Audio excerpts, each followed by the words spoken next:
if your training consists of go in the gym, smash myself into the ground, rest no days, come back the next day and do it again, like it's the crash diet of training, and it's not sustainable.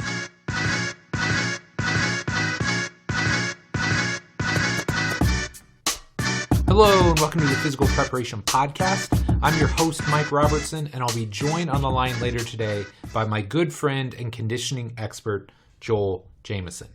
Now, normally I would give you the whole week that was, what's new in my neck of the woods, but this is a holiday edition, or at the very least a Robertson holiday edition of the show, because we are going on spring break next week. Really trying to cram in a bunch of podcasts and recordings today. And most importantly, I wanted to make sure I got this out so that both myself and my guy Paul, who does all the editing and production for my podcasts and videos, gets to enjoy the week off. So we're going to skip all that. We're going to go ahead, no ads, no promos. We're going to jump right in this episode with Joel because, man, we cover so many topics. We start off and we do talk a little bit about conditioning and what's new in his mind with conditioning, the things that he's working on to help coaches get better results with their conditioning programs, or help coaches better relay to their clients and athletes why not just conditioning but recovery are so important. We even talk about the impact that obesity and poor conditioning have on COVID. Obviously, that's been at the forefront for the last 2 years, so lots of cool stuff there. But then we also take a turn because what I don't think a lot of people understand and respect is what a savvy businessman Joel is and the things that he's done over the years to grow and build a really strong online business. And I know a lot of gurus, a lot of people that are selling you Facebook and Instagram ads are telling you to quit your day job and start online coaching and making 6 figures a year. Look, I'm telling you right now, as Joel and I allude to in this show, it's not easy. It's not that it can't be done, but you're not going to do it overnight. And so getting some insight into the things that he's done over the years to be successful, some of the struggles that he's had, man, I just think we touch a lot of bases in this show, and I think you're really going to enjoy it. Every time I bring Joel on, we have great discussions. There's a lot of back and forth, so I really hope you enjoy this episode. So without any further ado, Joel Jamieson. Joel, man, thanks so much for coming on the show here today. Really excited to have you back on. Could you start by just telling us a little bit about yourself? Yeah, great to be back on. It's been, I don't know, what am I, 3 or 4 now? Been on a while. That, dude. You might be the MVP of the podcast right now. I think you're at 5 or 6. I'm trying to set the record, so I appreciate having me back on. But for anyone who doesn't know, for the most part, I've spent the last, 20 years helping people understand conditioning, whether that's athletes who want to improve their conditioning for performance, everyday people who just want to train and look and feel their best. And then about 12 years ago, I expanded into the online coaching game so I could help other coaches learn how to improve the conditioning of people they work with. Along the way, I've worked with everyone from different teams and organizations to big companies like Lifetime Fitness, and worked with Gold Gym, Equinox, that sort of stuff. Developed some technology. HRV was my big thing. I started using that back in the early 2000s and was really early in the fitness tech side. So I've developed my own HRV and tech platform over the last few years. So done a lot of different things in this space. But my overarching goal has always been to just help people learn how to train smarter and manage their recovery, train with their body rather than fight against it, and ultimately get better results. I love it, man. I love it. And what's new for you? Like, what's been going on the last, 6-12 months since the last time you've been on? Yeah, well, world's starting to get back to normal. Yeah. I got married, which is unrelated to anything, but that for me was a big event. It's exciting, yeah. Yeah, I did that back in August. Been out in Hawaii, as you know, for the last 4 months, working, relaxing, getting to the beach, which is always awesome. Bought a new house, did that kind of stuff. And then on the work side, so 2 big things for my end of things is we released the Morpheus coaching platform, which we can get into at some point if you want to, but it's a platform for coaches to be able to see all the wearable data that their clients are already getting, and then be able to use that data to train them more effectively, manage their recovery, tie together lifestyle pieces. That was a 2-year project, so that was a really big milestone for us to finally get out in the market and get coaches using it. And it's the heart rate training platform built into it, so it was awesome to finally, after 2 years of grinding away and getting stuck in the mud of COVID and everything else in the process, it was really great to get that out and have coaches start to be able to use that in their coaching. And then last couple months, I'm working on a new conditioning program for everybody. So I guess it's quite a few new things actually. Yeah, man. We'll have plenty of stuff to talk about today. So let's start with just the overarching theme of conditioning, because this is obviously what you're known for. It's something that you and I have talked about numerous times in the past. So whenever I have somebody like you on, I love to know, like, where is your head at in regards to conditioning right now? Is there anything new, cutting edge that you're into, or maybe something that you've like changed your mind or your stance on over the last couple months or years?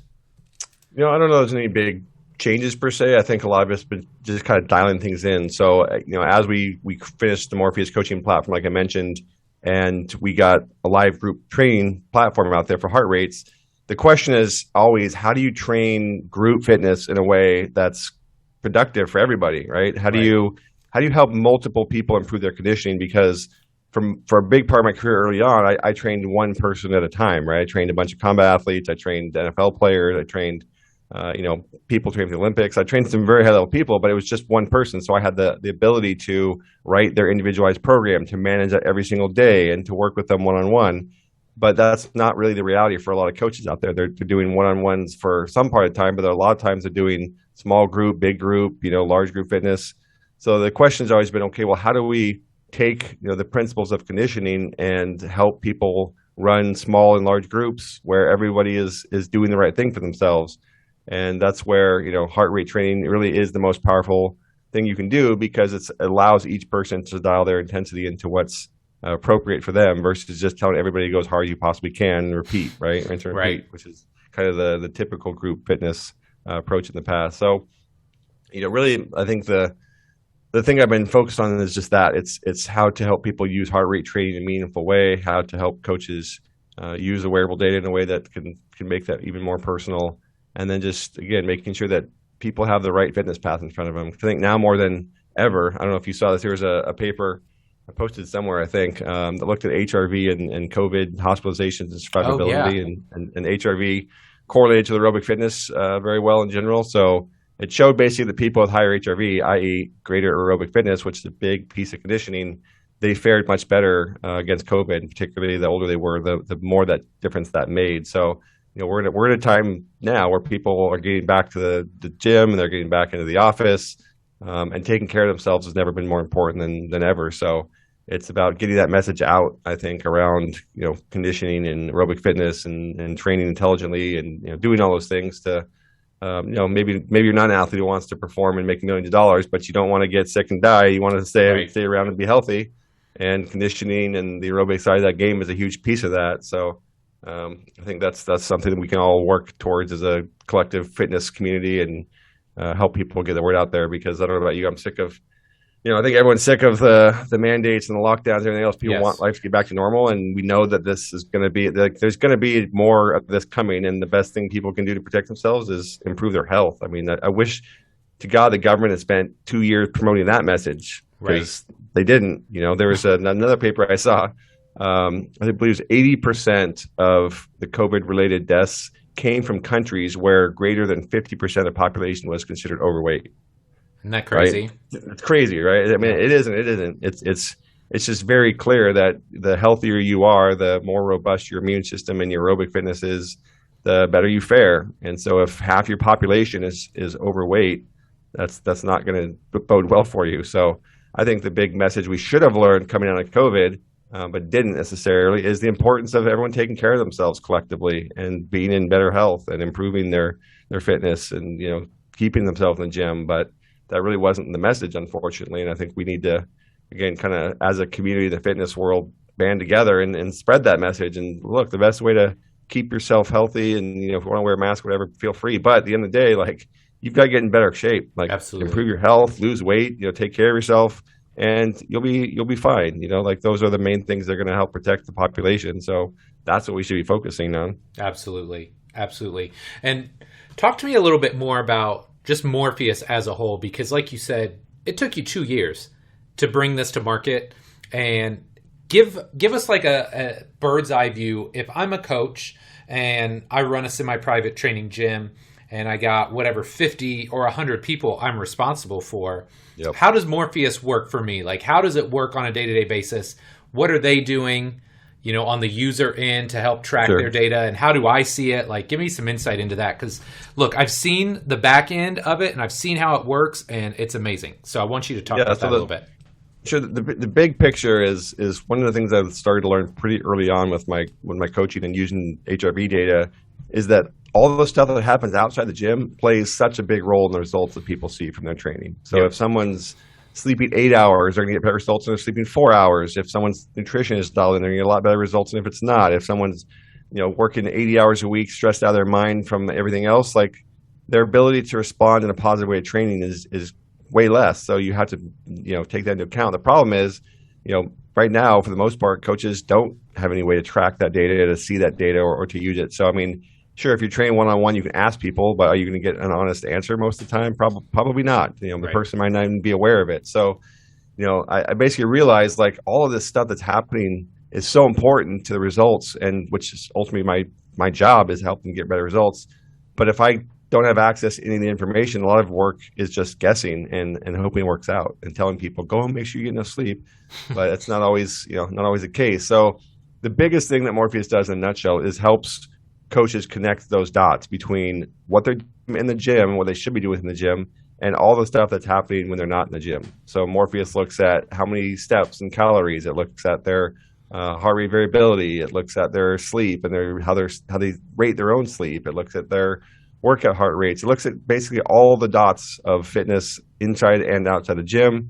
And then it helps the coach be aware of that by giving them a recovery score and by giving them alerts if people are, super high or super low in different areas, and making it so they can filter out, be aware of who might need some extra help and who's not doing well, that kind of stuff. And then on the training side, it gives them a heart rate training platform that goes up on the wall because, be a part of your classes, and it scales everyone's intensity in their heart rate zones based on their recovery. So if I'm a coach and I'm running a group class, everyone's got their own heart rate zones based on their recovery that Morpheus has generated automatically.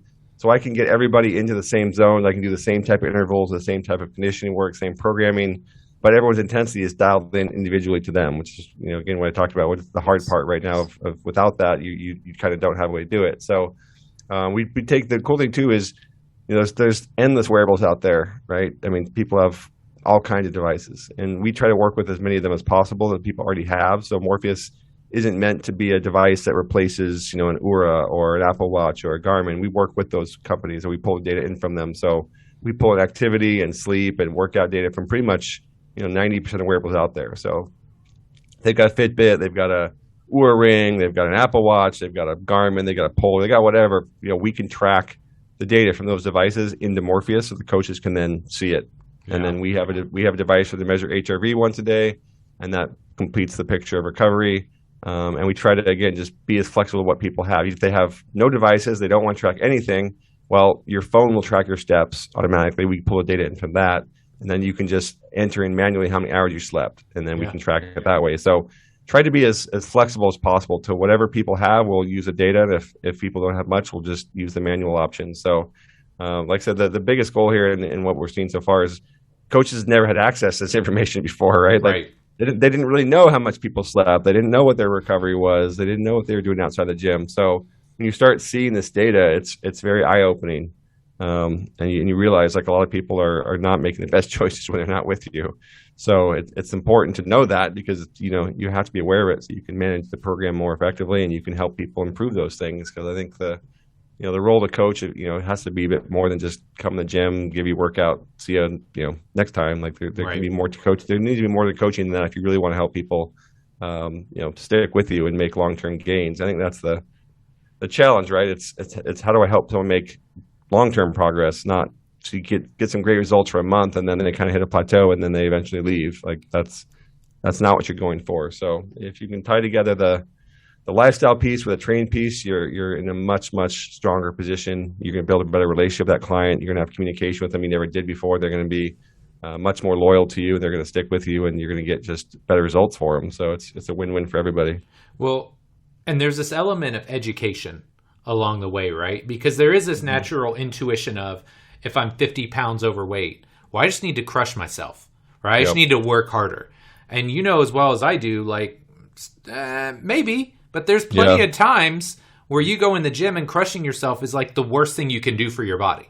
But that doesn't mean you just go home and you sit on your butt, right? Like, you go in the gym, and that's the great thing about Morpheus and before it BioForce is having a better understanding of what your body is prepared to do on any given day, and educating your clients and your athletes as to, hey, look, you do need to go in the gym and you need to do stuff, but you also need to be doing it at the right intensity or in a zone where you can actually recover from it.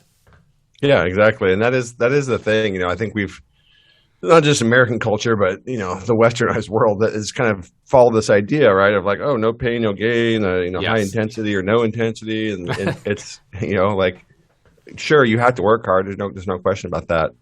But the amount of time you spend doing that has to be within reason. And you can't treat the gym as like a chance to go be hell yourself every time you work out. Like, it's just not sustainable. I think the words people should recognize here is sustainable fitness. Like, to me, it's that type of training is the equivalent of a crash diet. Like, if I cut my calories back to a third of what they were, like, I'm going to lose weight. But how long can I actually sustain that? Is that actually the best thing for me? Is that healthy? Is that going to work in the long run?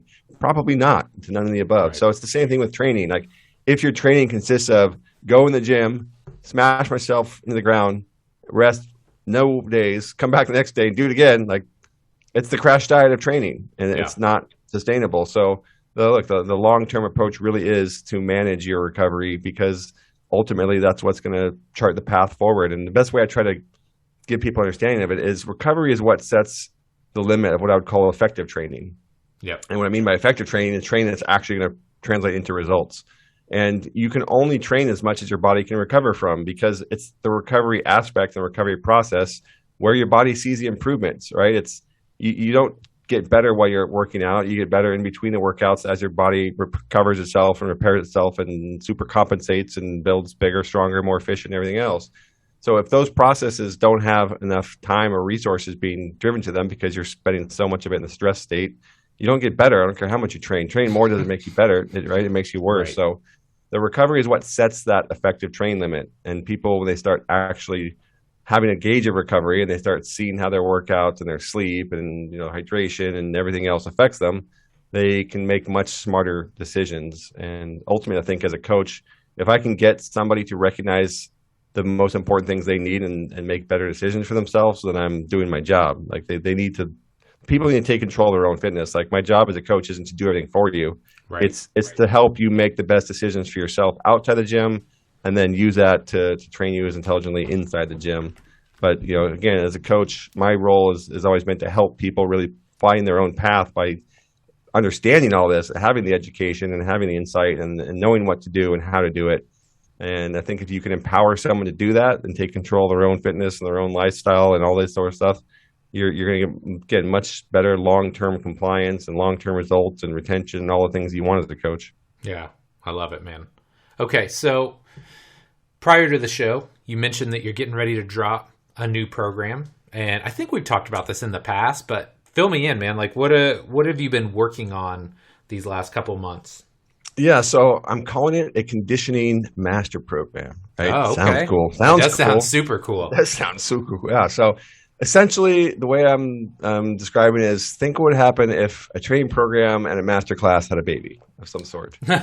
Okay. You would get a master program. So it is a training program, first and foremost, meaning, you know, I'm going to give you an actual conditioning program to follow for 8 weeks. And I'm going to outline, you know, sets and reps and exercises and methods and heart rates and all that kind of stuff.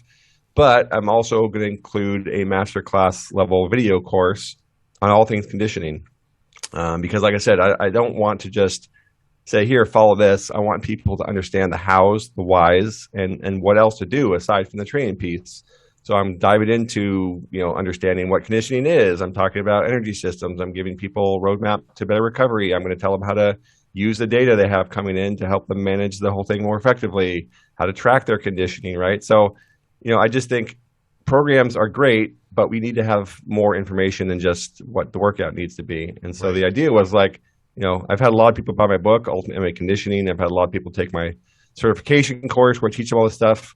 But I've never put all the information together with a training program. And I'm also going to do like a breakdown of why I built the program the way that I did. So you can see what my thought process was when I wrote it, and then you can learn from that. So that once the program's over, you can have an idea of what to do next. So that's the other thing is I'm not trying to sell a coaching program. I want people to coach themselves. So they need to have the knowledge to do that. So I'm excited about it. Like I said, I don't think I've ever seen somebody put together a program in a masterclass level course in this way. And I think whether you're a coach or you're just training yourself, I think it'll be extremely valuable to not just have the details of the program, but again, all the rest of the stuff that goes with it, and then understanding the hows and the whys, so that after the 8 weeks are up, you're not left going, well, now what do I do? I mean, Right. I want to really give people the knowledge and teach them this process so they can coach themselves and they can keep going and they can build their own programs and keep working. So this is really interesting because I feel like this is an area we can improve greatly in our industry. So many like program design courses or workshops, things of this nature, are very philosophical in nature. So anybody can talk about, oh, this is the best zone for whatever, 8 to 12 reps for fat loss, or 3 to 5 reps for like higher end strength or single, whatever. Yep. We can get tied up in that. But I think where most people learn the best and how most people learn to program is in case studies. Exactly. So, hey, here's this person, right? How would you write a program for them? And it sounds like that's kind of what you've done here, in the sense that, hey, here's the program, but it's not just philosophical. Then you're going to take it a layer deeper and say, hey, but this is why I chose these specific exercises or set rep schemes or rest periods, because I think that's how people learn a lot better. And then you have the added element of, hey, but now you're going to actually go through the workout too. Yeah, exactly. Right? So you can like feel it for yourself as well. Yeah, exactly. So when the pandemic hit, I was getting a lot of questions like, hey, how do I train without the gym? How do I improve conditioning without the gym? And the good thing is conditioning without the gym is much easier than strength without the gym. Yes. So I created this 30-day gym-free program, and I had like 400 people sign up within the first 12 hours. Like, it sold out really, really quickly. And I had a bunch of people go through it that had already been through my certification course. They'd taken all my other stuff. They'd done a lot of my reading my stuff. And I kept getting emails like, oh, the program is awesome, because now I got to see how you applied it very, very specifically to this program. And they're like, I learned a ton from this. It was super valuable. So I just realized, again, if you give someone a program and they go do it, that's great. But if you can really help them understand why you did it that way, then they're going to just be much better off, and they're going to be able to apply that information and that knowledge that you've given them after the program is over. So yeah, that's really was the core idea of like, let's teach people, give people a program, teach them why, and then also teach them how to connect the dots to the outside world of sleep and recovery and HRV and that as well. So the master class is basically like one part lifestyle and one part program breakdown, understanding the whole structure of how I built it, why I progressed the way I did, why I chose the methods, all that sort of stuff. So it's awesome. I think people are really going to like it. I think they're going to see great results for 8 weeks, but more importantly, they're going to be able to see better results, after that as well. It's not just going to be a one and done. And now what do I do? For sure. And then I think this is really the direction I want to go as far as programs. So I'm going to do an MMA conditioning program probably in the fall, maybe before that, but probably the fall, and keep going in different areas, different sports, because I really like this idea of giving people the tools and all the knowledge and everything goes along with the program instead of just the sets and reps. Yeah, I love it, man. Okay, so I want to shift gears a little bit, because we chatted before the show, and I think a lot of times people still think of you as this like mad scientist, in your house, like writing these conditioning programs.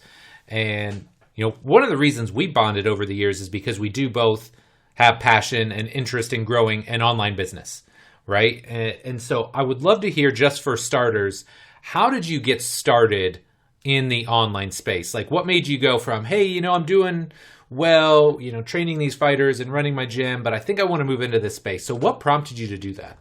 Yeah, I mean, it's kind of a funny story. I definitely never had this grand scheme. So the short version of a long story is many, many years ago, my mom had a stroke, and I was taking care of her. I was not in a great state, and I had to kind of take some time away from the gym to deal with it and have her, I was shuttling her from hospital to hospital and doctor to doctor. And she was at my place, and I was kind of up late one night. I couldn't sleep, and there was a forum called SureDog, which is an MMA forum. And I was just curious, like, what are people writing about MMA conditioning? And at this point, I'd been training high level combat athletes for almost 10 years. And there was just a lot of bad information on it, to be honest, a lot of misinformation. So I just created, I'm like, I'm gonna help people out here. And I created this account, and I created a post called How to Finally Solve Your Conditioning Problem. And probably not so delicately, I was like, the information in this forum is not very good. There's some things that people are missing. Here's how to take a better approach at it. And then I went to bed. And then I woke up the next day, and not surprising, I guess, looking back on it, I got absolutely slammed in the forums. Like, screw yourself, noob. Like, you don't know what the hell you're talking about. Who do you train? So I mean, I didn't want to go that route. So I just said politely, well, you're all wrong. Like, okay, here's why. And I dove into more science and more the details about, what I was saying. And then I got slammed again. And then I kept going. And just out of sheer frustration, I'm like, no, they want my help, damn it, whether they know it or not. And so eventually, a guy that trains next door at AMC Kickboxing, where I was working with all the athletes, he was an admin on the forum, and he came across the post, and he's like, holy shit, Joel's posting. And so he came in the forum. He's like, just so you guys know, here's a list of the guys that this guy's trained. Here's a list of pro athletes and the pro fighters that he's trained. And then the direction changed, 180 degrees, and everyone's like, oh, why didn't you say so from the beginning? So it turned into this huge thread of 400 plus pages of questions and answers. And I was like, it just opened my eyes about what a demand there was for better information on the energy systems and conditioning side. So that was really the genesis of it. I decided, okay, I'm going to start 8 weeks out and see if anyone comes to my site. And they did. And then I was basically like, well, I'm going to write a book and see if anybody reads it. And then they did. So it really wasn't this master plan of I'm going to train people and I'm going to build an online side of my business. It was really just kind of this process of recognizing that there was a need for better information around energy systems and conditioning. And the more I created good information, the more people read it and wanted to buy more stuff. And it just turned into a business that way. It was very unintentional, but I'm certainly glad that it all worked out. I tell people this all the time because people used to say, well, if I could only have 5 fitness books, what would you recommend? And without a doubt, and I don't just say this because we're friends now and we hang out, but Ultimate MMA Conditioning is arguably the best practical S&C book I ever read. Look, you could go buy Super Training, and Dave Tate used to joke around, you could use Super Training for board presses and that sort of thing, and it's a great reference text. But as far as taking something, having zero knowledge on a topic, i.e. conditioning, reading a book, and then having a practical understanding of how to write a program, I don't know if there's something better. So you write that, and then talk to me about the next steps, right? Because you went on and you created a certification and all this stuff. So what was the impetus to do that? Was it just okay, there's definitely a need here, I need to keep going deeper? What prompted you to do that? Yeah, I mean, like you said, it was really my first book. And the funny story is I wrote the first half of it and then put it up for pre-sale because I wasn't sure if anyone's going to read it. I'd never written the book, and I'm like, are people going to buy something I'm writing? I just didn't know. I had never written an online book or anything like that. So I write half of it, put it up for pre-sale. I figure I can finish it in 4 to 6 weeks. And instead it took me 3 to 4 months. And so people were real pissed off. People were not happy, right? Hey, you stole my money. Where's my book? But eventually, obviously, I finished it, and the response was really positive, and it grew into a widely read book. And like I said, it's called Ultimate MMA Conditioning, and I'm getting people playing Ultimate Frisbee and Olympic kayakers and people that have nothing to do with MMA conditioning reading it. So it really, like I said, it was just another step in the process of recognizing there's a big area of fitness that's totally missing. I can type in strength training, I can get hundreds of articles from millions of people talking about how to develop strength. And I can find endless examples of experts that are on the strength side of the game. But if you actually start digging into the conditioning and the performance or even conditioning for health, there really isn't that much out there that's accessible, understandable, has some science behind it, right. Can work in the real world. And so I just realized there was this big gap in the industry, and I wanted to fill it because I knew there was a demand for it, and education could help people. So after the book, I started doing in-person workshops with surf. I think I created basically a 2-day certification course, and I did that one at your place. Yeah. And really, that was just like, okay, I need to get in front of people and demonstrate the methods and answer their questions. Right? It was just another extension of the book, but it would be in person and more personalized because of that. So I did that for 2 or 3 years, and I just eventually kind of got worn out because I'm going to so many different countries. I think one month I was like in China, Australia, and then like the UK in like a 4-week period. And I was like, this is hard. This sucks. This sucks.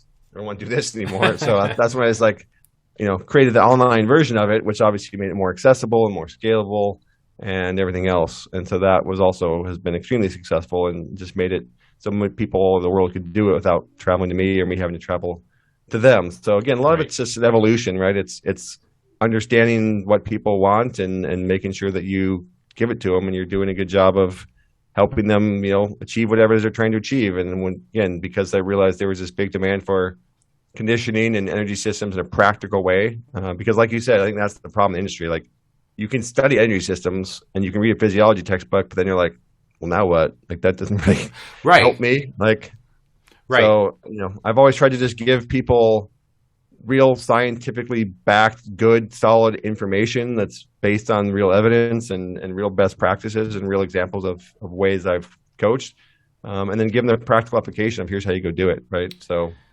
well, I think find it. Yeah, go ahead. Sorry, I didn't mean to cut you off. I think that is the rub, right? Because when I was coming up, and granted, I came out of Ball State where we had like a very strong exercise physiology program, but like everything was endurance based. That was the thing, right? And that's what rung true when you started like doing more speaking and writing and all of that was, hey, this is how you actually take this and apply it to field sports or to combat sports. It's not how do you go run a better marathon, because we know that's not what our athletes are doing. There's nothing specific about that. So I think that was one of the things that really helped me was, hey, look, I train soccer players or basketball players. Here are methods that I can use that are applicable to them and that they'll buy into. Because none of them want to go out and run 5 miles. Yep. I mean, that's what I keep coming back to. It's like, it's not just practical, but it actually applies and they can see an improvement in their conditioning for their sport. It just makes sense when you're doing explosive repeats or, whatever. I don't even remember. Yeah, I mean, I think, the biggest thing was, like I said, if you look at strength training, like people have ways of going about it. Like I'm going to do heavy sets of 3 to 5, or I'm going to do hypertrophy sets of 10 to 12 or whatever. Like there's all these kind of built-in methods, rest pause sets, right? Like there's been a lot of methods around strength training that people drop sets, and there's endless methods, right? Yeah. But then in the conditioning side, there really wasn't. Like there was like go run really far or go really high intensity, and like even that wasn't very well defined. So yeah, I think the biggest thing I've tried to do is like, no, wait a minute, like conditioning isn't that much different than strength training. Like you still have to have methodology behind it. Like there are different types of methods that will have different types of effects in your body. So it's important to have a set of building blocks that you can use to build conditioning programs. And that's where, the ultimate MMA conditioning was successful, was because I had that, right? I had cardiac output and tempo intervals, explosive repeats and tempo lifting and, HRI and, a bunch of these different actual training methods that I just used and developed and refined and experimented with over the years, training athletes. And, people hadn't looked at conditioning that way. They just, like I said, they looked at it as like, go out and do a bunch of running or go ahead and do a bunch of high intensity. And that's all it really was. So I just think that's really the biggest thing about conditioning is because it's more difficult to measure than strength in some ways, or actually a lot of ways. Like you can't, you can lift a weight and it goes up or it doesn't. So you know what your strength is, right? Like sort of easy to track progress. You got stronger or you didn't. But conditioning's been so nebulous for people, kind of like, well, how do I measure it? Well, I don't know. How do you feel when you play a game or perform? I don't know. I'm fine. Like, it's just less clear of like, how do I measure progress in conditioning? Yes. And because of that, I think there was always just less structure to like train it, and you didn't really know if it was improving until you got in the ring or whatever. So yeah, I think that's a big piece of what has been missing in conditioning and why people have bought the book and certification and everything else I put out there is I've really tried to give people a systematic approach to this with methodology and principles and philosophies, but also just the practical side of it, of being able to turn this philosophy and strategies into a program, which again is why the master program is so sweet. Right. So talk to me about the realities of running an online business, because I think there's a lot of people on the internet these days, and most of them selling their own like get rich quick schemes. But they'll tell you, oh yeah, you're working too hard in your business. You need to be online. You could be making six figures in X amount of time. Talk to us about the realities and some of the trials and some of the struggles you maybe dealt with in starting and growing your online business. Yeah, I mean, it's definitely, I would say, take running your coaching business and then make it harder, because you're competing with everybody across the internet versus the gyms in your area. So, it's like Bitcoin. Like, yeah, if I bought Bitcoin the first, year was out, I'd be a multimillionaire right now. Great. Right. Like, if you'd built an online business when the internet started, it was pretty easy. Like, there wasn't that much competition. But the reality of just the online world in general is it's competitive. It's difficult. There's so much out there right now that it's very difficult to be heard. Think of the amount of videos on YouTube, the amount of posts on Instagram, the amount of people on Facebook you're competing with. So, again, you're not just competing with other coaches in your area when you go online. You're competing with every piece of training information in the world that's online. And so you have to have a very clear message and a very good product. And the reality is just, as important as marketing is to the success of your coaching in person, it's more important. It's a big driver of the online game. So there's all these numbers that are thrown out by people. You make this much money, or I heard this person's making that much money. Like, that's kind of the thing. But the reality is, in my experience, just from doing this for 10 plus years now, is a lot of it's very, very overblown. I mean, don't get me wrong, there are some people making some serious money in the online coaching and online training and online education. There are people doing that. But it's not this one man operation. If they are, it takes a team. I've got anywhere from 3 to 10 people working for me over the last couple of years. I've actually had 15, 20 people working for me at different points in time. So you have to have, a real team behind your company online. It's not like you're just going to pump out information in Facebook posts and Instagram posts and make $1 million a year out of that. Like, people do it, but people win the lottery too. Like, there are YouTubers out there that have 10 million followers, and these YouTubers make a killing. Like, if you're one of them, great. You're probably already there. Like, getting there from scratch right now, really, really hard. So, I don't want to discourage people if they really have a great product and a great message, and they have the right combination of skills to go out there and make their mark in the online space. More power to them. Like, do it, but just recognize it's not this like easy journey of like post Instagram video step 1, like collect checks step 2, like like,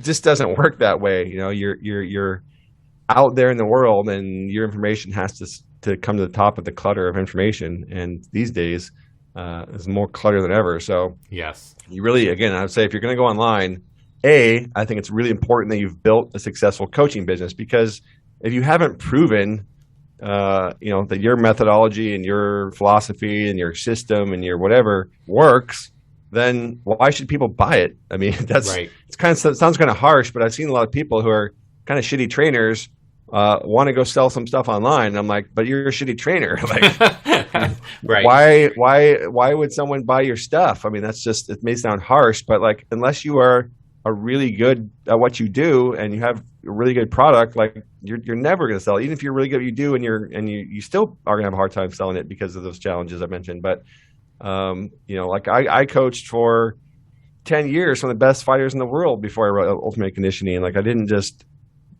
train one guy and put out a book. Like, it took 10 years of coaching at the highest level before I really started putting my information online. And again, I don't want to stand on preach to everybody, but again, like, don't go online unless you are an expert, in my opinion. Like, you have, that's really the only way to cut through the noise. I mean, is you do have to have expertise. You do have to have information that other people don't have, because that's what's going to make you unique, and that's what's going to make your message stand out. If you don't have that, you are facing a massive uphill battle that you're probably not going to win. Yeah. Well, and here's the thing too, when you go online, right? So let's just assume you are a good coach and you're ready to take that next step. Like, when you go from being a good coach to opening your own business, there's all these other skill sets you now need to learn and acquire, right? Yep. So you got to be an accountant and a marketer and be able to sell, and you got to have operations. Well, the same thing happens when you go online. Yeah, exactly. Right? More so, right? More so, right? Yep. So like think about communication skills, and you got to have all the business side, marketing side. Look, like unless you are just killing it and you are just amazing on video, like you're not going to just turn over one day and have 10,000 Instagram followers or 100,000. Like everything is throttled now. Exactly. Because they want to make money on ads. And you and I both know that because we spend money and we buy ads. Like ads aren't cheap. So it's very hard to get ahead of things now unless you're on some new platform that, 5 years down the line is like the new best thing. It's really hard to get ahead of this stuff.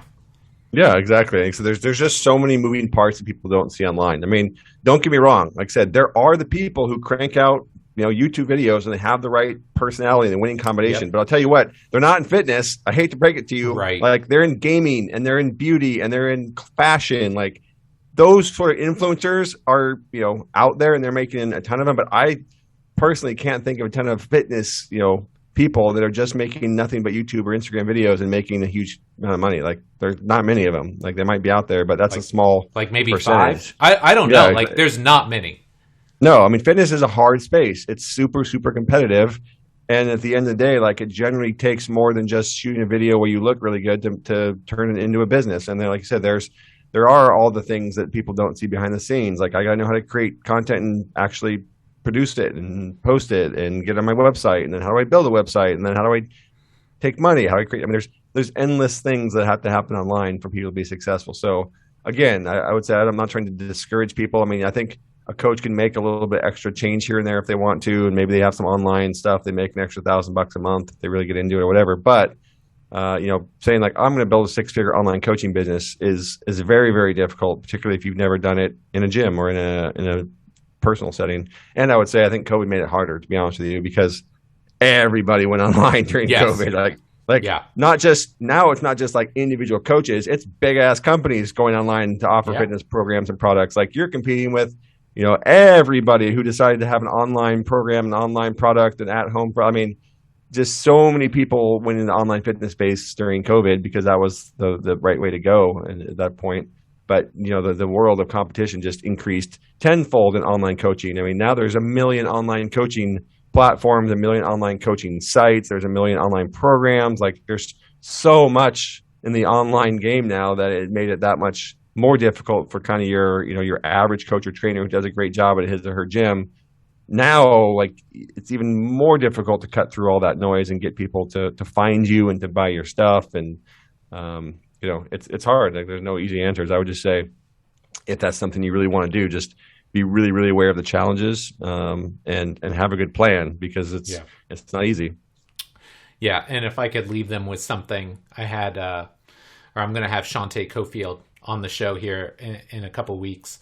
And it's weird because sometimes I record these out of order, but Shantae and I were talking about this. And what you find a lot of times is, hey, if you are a great person like a great coach in person, and you just want to taper off that a little bit and make like some side hustle money, like that's the other thing too, right? Is I think people think, I'm going to go online, right? And they're going to quit their job and they're just going to start doing all online. Like that's not how it works, right? Like you kind of hedge your bets. So like, hey, I'm going to try and get one online person and then 2 or 3 or however you're going to do it. And then you slowly like ramp down one business as you ramp the other up.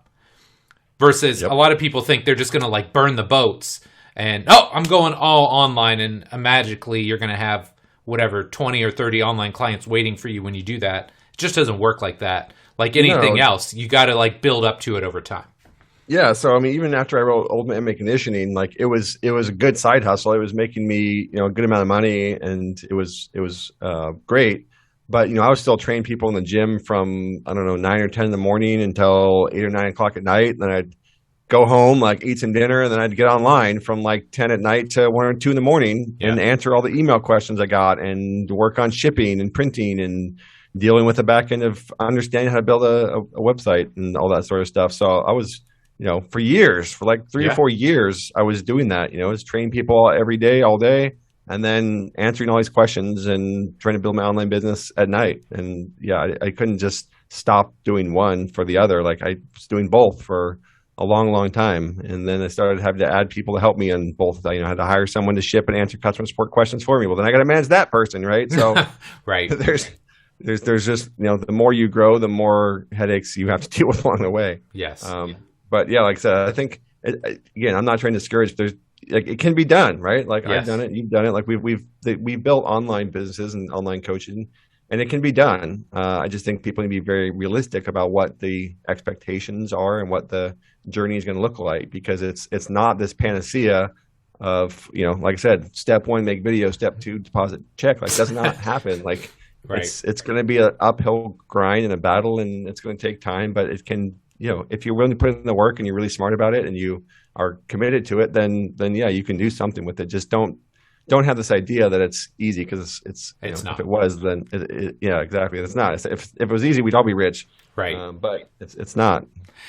It's really interesting hearing you talk about that too, because I don't think I ever heard that part of, like coaching all day and then doing stuff at night, because that's exactly what I did when I was starting. And like, honestly, I still do it to some extent to this day. But like when I was in Fort Wayne on my lunch break, I would go and write articles. Yep. When I did in-home, I would have breaks in the middle of the day. So I'd train people in the morning. It was like a split shift, right?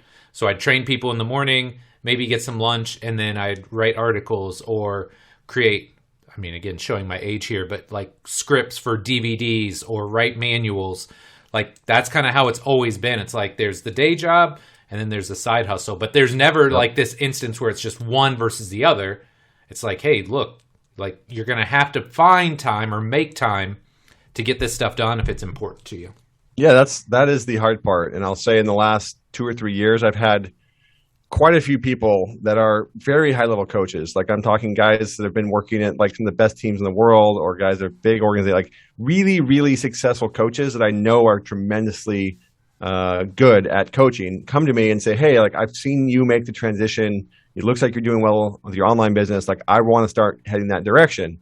And I'm like, do you though? Right. So, I'm like, look, I'm more than happy to help. Like these are friends, people I like to work with and want to help if possible. So every single one of them that I say, okay, if that's what you really want to do, like I just had the same conversation I just had with your audience and walked through the steps and the difficulties of it. And I say, okay, so here's like, I give them like some project to start with, right? Yeah. Because I want them to be aware of like what's involved in this. So you're gonna have to do your homework. Like, what are you going to create? Like, what product are you going to create? Does anyone else create it in the industry? Like, I just give them some basic research to go do on their own. I'm like, come back to me when you've done that research. We can have a next stage in the conversation.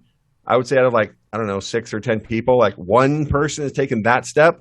Wow. And then after that, like they fell off the map, because it's really, and the reason is simple. It's really hard to have your full-time day job of 40, 60, 70 hours a week, some of these guys, and then make the time after those hours are done to then do this online thing where you're not making a dime for a long time, right? Yeah. So they'll just, they'll put it off, and they mean well, like they want to start something, but wanting to start something and then putting in 5 hours a night or 3 hours a night or whatever after you're done working is really hard, and most people won't do it, and especially for months on end before they can actually. To launch a new product and to build an audience takes months. Like it's not something you can just do. You can be again. These are really, really good coaches that have trained world champions and Cy Young Award winners, and they're great coaches, but no one knows who the hell they are. Right. So there's not this like, oh, flip a switch, this person's online, now one is going to buy their stuff. Like, It doesn't work that way, Like you still, but people still have to know who you are. You still have to have a great product, and you have to have a message, and like you have to have stuff that's out there. So it's really hard for even the best coaches that are been doing this for their whole lives to break in and figure out a way to turn that knowledge into an online business that's successful and profitable. And again, they don't have any of the skill sets of running a business because they've worked for teams and organizations they never had to, which I think makes it even harder. If you've never run an actual gym or an actual coaching business and you've just worked for big name teams and big name organizations, like you've developed no skill sets probably on the business side at all. Right. So it's even more difficult, I would say. That's true. Okay. I got one more question and then I'm going to let you go. What is the flying game like in Hawaii? You get to fly? Flying game's strong in Hawaii, actually. So I found found a company down in Honolulu that'll rent me a helicopter, which is not an easy feat in and of itself because insurance usually prohibits that. Right. But I did find one that'll rent to me. So I've flown to Maui, flown to the cliffs of Molokai, flown all over Oahu. I want to fly over to Kauai because Kauai is a cool spot to go fly to. I haven't done that one yet.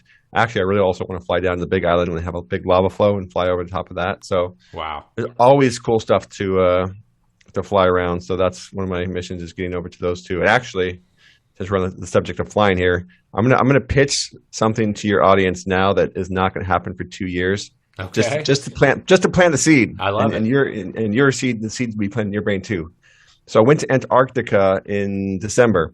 Okay. On this badass cruise ship, that a helicopter, and I wanted to fly said helicopter in Antarctica because why wouldn't I? But again, insurance and a $5 million helicopter would not allow that to happen. But I found a ship that I can charter that'll go down to Antarctica with a helicopter that I can fly on it. Now, the downside to that is it's not cheap, as one would imagine, right? But I think we can put together a fitness summit on a cruise ship or expedition ship to Antarctica in like 2024. Okay. And so if people want to go to Antarctica and they want to be a part of a badass fitness expedition in Antarctica, they can join us. Because I need 22 people to support the cost of this boat. Dude, that sounds amazing, though. Yeah, so I think logistically, if we can get 20 to 25 people-ish to sign up for like a 10-day Antarctic expedition, we can make this happen, and I can fly some helicopter in Antarctica and teach everyone some cool shit along the way. That would be fun. Just putting it out there, I think it's going to be in the $25,000 to $30,000 per person range, just to filter out people who might not want to invest that much. But stay tuned for more information in like 2024, because I really want to make this happen. That would be cool. Not gonna lie. Yeah. I think we can get five of us in the industry that have been around a long time on the boat, and then get 15, 20 people that want to come down and spend 10 days in Antarctica learning from everybody. Yeah. And getting helicopter rides on icebergs. That would be sweet. Yeah, that would be sweet. So, Antarctica's awesome. I won't go this whole rabbit hole, but Antarctica is one of the cooler places I've been. So yeah. You've been a lot of places, so that's saying a lot. Yeah, that was my seventh continent. So I've been to all of them, and Antarctica is a really, really unique, cool spot. So if anyone has the opportunity to go, do it. It's phenomenal. It's really, really unique place, and there's nowhere else like it in the world. So the chance to fly helicopters over that is too great for me to pass up. So if there's 20 people listening that want to spend a good chunk of money and go down to Antarctica, stay tuned. And you start a Kickstarter or something like that, right? Yeah. Like a GoFundMe. Yeah, honestly, all jokes aside, I'm pretty sure we can get 20 people to go. I would think so. Yeah, that would be like, look, you're going to get some work done over those 10 days too. So it would be worth this is it. a once in a lifetime opportunity, honestly. Like, if we get 4, 5, 6 of us down there on the coaching end of things that have all been doing this for a long time, and you can go hang out with us and learn, and at the same time be in Antarctica, it's going to be awesome. I love it. All right, dude. I feel like I've taken enough of your time for today. Where can my listeners find out more about you and all the stuff that you're working on? Yep, 8weeksout.com.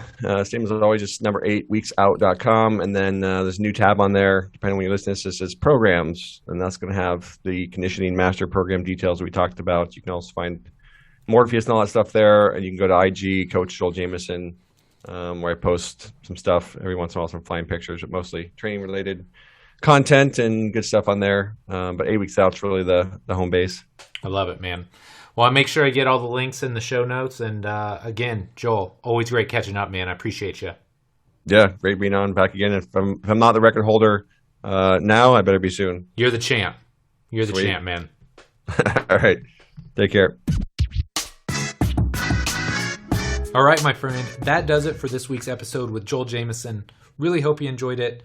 As I alluded to up top, we cover so many different topics. And it's always fun to talk conditioning, right? Because we love to talk about conditioning. We love to talk about S&C. But I think one of the fun parts of this episode was giving you that inside look into what it's taken Joel to really build a successful and sustainable online business.